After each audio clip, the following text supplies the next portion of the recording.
मुख्यमंत्री लाडकी बहीण योजना या योजनेसाठी ज्या पात्र महिला आहेत त्यांना ई-केवायसी साठी एक 18 सप्टेंबर 2025 रोजी एक सरकारतर्फे जी-आर जारी केलेला आहे. त्या जी-आर मध्ये असं सांगण्यात आलेलं आहे की सर्व ज्या लाडक्या बहिणी आहेत, पात्र लाडक्या बहिणी, त्यांनी आता ई-केवायसी करून घ्यायची आहे. परंतु अशा काही लाडक्या बहिणी आहेत की ज्यांच्या मनामध्ये असा प्रश्न आहे की जी ई-केवायसी आहे ती दर महिन्यामध्ये करावी लागणार आहे, तेव्हाच काय त्यांचा हप्ता त्यांच्या खात्यामध्ये जमा होणार आहे. तर याची सर्व माहिती आपण या व्हिडिओमध्ये घेऊयात.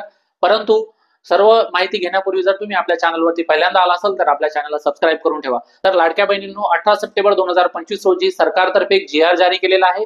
त्या जी-आर मध्ये असं सांगण्यात आलेलं आहे की जी-आर ज्या तारखेपासून जारी केला आहे त्या तारखेपासून 2 महिन्यामध्ये तुम्हाला काय करायचंय, तुमची ई-केवायसी करून घ्यायची आहे. आता 2 महिन्याचा कालावधी आहे. 2 महिन्याच्या कालावधीमध्ये तुम्हाला काय करायचंय, तुमची जी केवायसी आहे ती करून घ्यायची आहे. आणि आता ही दरवर्षी तुम्हाला केवायसी करावी लागणार आहे. म्हणजेच काय, प्रत्येक वर्षी जून महिन्यापासून 2 महिन्यापर्यंत, तेव्हा तुम्हाला काय होणार आहे, लाडकी बहीण योजनेचा हप्ता जो आहे तो मिळणार आहे. आता जे डाऊट्स तुमच्या मनामध्ये होते की तुम्हाला काय प्रत्येक महिन्यामध्ये ई केवायसी करण्याची गरज आहे, तर नाही, तुम्हाला प्रत्येक महिन्यामध्ये ई केवायसी करण्याची गरज नाही. फक्त तुम्ही एकदा जर ई केवायसी केली तर वर्षभर तुम्हाला ई केवायसी करण्याची गरज नाही.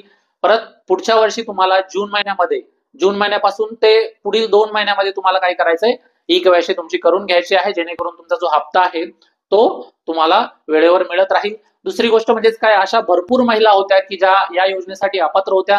त्या महिलांनी सुद्धा या योजनेचा लाभ घेतला होता. म्हणून ही एक केवायसी जी आहे ती प्रोसेस सुरू करण्यात आलेली आहे, जेणेकरून ज्या खरंच गरजू महिला आहेत त्यांना या योजनेचा लाभ मिळावा, त्यांना कुठेतरी याचा फायदा व्हावा. म्हणून ई केवायसी प्रोसेस ही सुरू करण्यात आलेली आहे, जेणेकरून ज्या खरंच पात्र लाभार्थी आहेत त्यांना याचा लाभ मिळावा. म्हणून जर तुमच्या मनामध्ये कुठल्याही प्रकारचा प्रश्न असेल तर तुम्ही आम्हाला कमेंट करून नक्कीच कळवू शकता की नेमकं तुम्हाला कुठल्या प्रकारची गरज पडत आहे किंवा कुठल्या प्रकारची तुम्हाला अडचण होत आहे.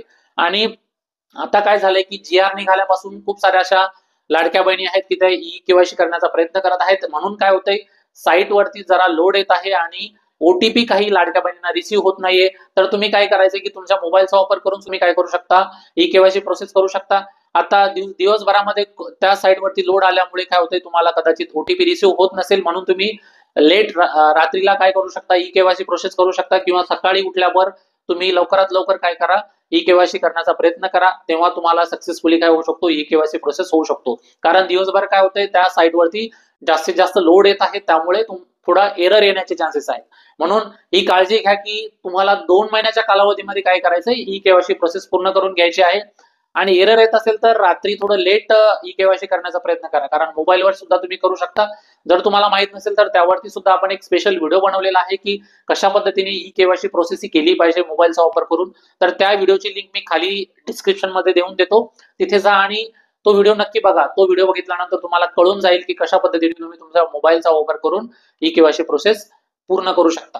आणि दुसरी गोष्ट म्हणजे काय की ई केवायसी करत असताना तुमच्या आधार कार्ड सोबत, म्हणजे तुमच्या आधार नंबर सोबत तुमचा मोबाईल नंबर रजिस्टर असणं खूप महत्वाचं आहे.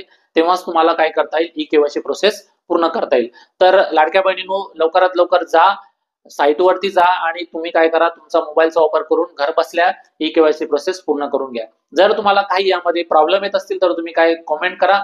कमेंट केल्यानंतर मी तुम्हाला तुमचा प्रॉब्लेम रिझॉल्व्ह करण्याचा, तुमचा प्रॉब्लेम सॉल्व्ह करण्याचा नक्कीच प्रयत्न करेन. धन्यवाद.